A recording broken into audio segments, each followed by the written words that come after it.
हमारे देश के युवा, तुम डिप्रेशन में हो, तुम में इतिहास बदलने की ताकत है, तुम में इतिहास रचने की ताकत है और तुम डिप्रेशन में हो।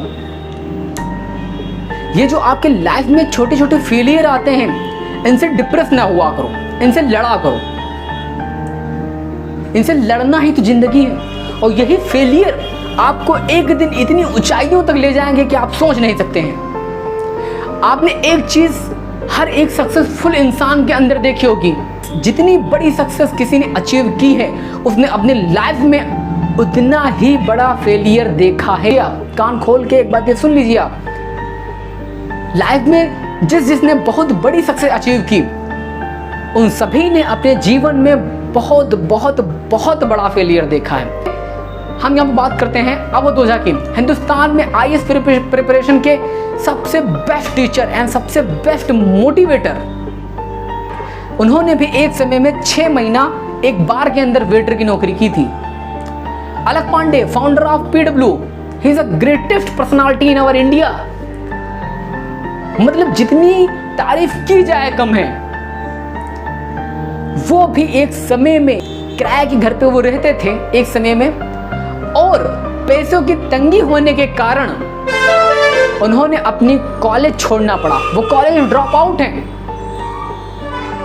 तो हर एक सक्सेसफुल व्यक्ति ने अपने लाइफ में बहुत बड़ा फेलियर देखा है।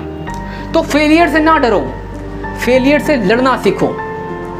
तो बहुत लोग फेलियर से डर जाते हैं, हार जाते हैं, उम्मीद खो देते हैं, वही जीवन में कुछ नहीं कर पाते। लेकिन जिस इंसान ने फेलियर को एज अ चेतावनी लिया है, एज अ वार्निंग लिया है कि इस बार कुछ करेंगे साला उससे अच्छा करेंगे, उसने आग लगा दी है, बहुत कुछ करके दिखाया है। आपका आईआईटी के अंदर सिलेक्शन नहीं हुआ, कोई बात नहीं। आपका नीट के अंदर सिलेक्शन नहीं हुआ, कोई बात नहीं। जीवन इन सब चीजों से बढ़ के भी है। अगर आपका किसी चीज के अंदर सिलेक्शन नहीं हो रहा, तो ये मत सोचिए कि जीवन हार गए, जीवन की जंग हार गए, बस जीवन इतना ही था, आप कुछ बचा नहीं है। बचा बहुत कुछ है आपके पास। आप तब तक नहीं हारते हैं जब तक आप खुद से नहीं हार जाते, और जिस दिन आप खुद से हार गए उसी दिन आप हार जाते हैं। आपको मैं एग्जांपल देना चाहूंगा, हिंदुस्तान का सबसे महान व्यक्ति एपीजे अब्दुल कलाम। उनको भी एक वक्त पे लगता था कि वो अपने जीवन की जंग हार चुके हैं। उनका एनडीए के अंदर सिलेक्शन नहीं हुआ था। घर से देहरादून जाने के लिए तो पैसे थे, लेकिन देहरादून से घर आने के लिए पैसे उनके पास नहीं थे। वो अपनी बहन के गहने किराए पे रख के तब वो गए थे एनडीए एग्जाम देने देहरादून, लेकिन वापस आने के लिए पैसे नहीं थे। तो वो सोच ये रहे थे कि हमने जीवन में सब कुछ खो दिया है, मेरा जो सपना था पायलट बनने का नहीं बन पाया। लेकिन ऐसा नहीं है। कभी कभी ऊपर वाला आपके साथ कुछ ऐसे चीजें करता है जिसे आपको लगता है कि हमने ये खो दिया तो सब कुछ हमारी लाइफ में खत्म हो गया, लेकिन ऐसा नहीं है। ऊपर वाला पता नहीं कुछ और चाहता है, कुछ आपकी लाइफ में बड़ा हो, उसने कुछ बड़ा सोच के रखा हो तुम्हारे लिए। एपीजे अब्दुल कलाम का एनडीए के अंदर सिलेक्शन नहीं हुआ था, लेकिन आप देखते हैं कि उन्होंने बाद में देश के लिए क्या क्या नहीं किया। बहुत कुछ देश के लिए किया। तो लाइफ में कभी भी डिमोटिवेट ना होइए।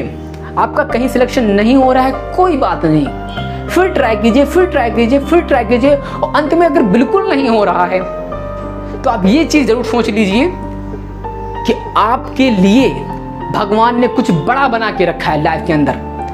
अगर आपके अंदर उसको अचीव करने की आग है, तो आप किसी न किसी मीडियम से, किसी न किसी माध्यम से, किसी न किसी के द्वारा उसको आप प्राप्त जरूर कर लेंगे। जय हिंद।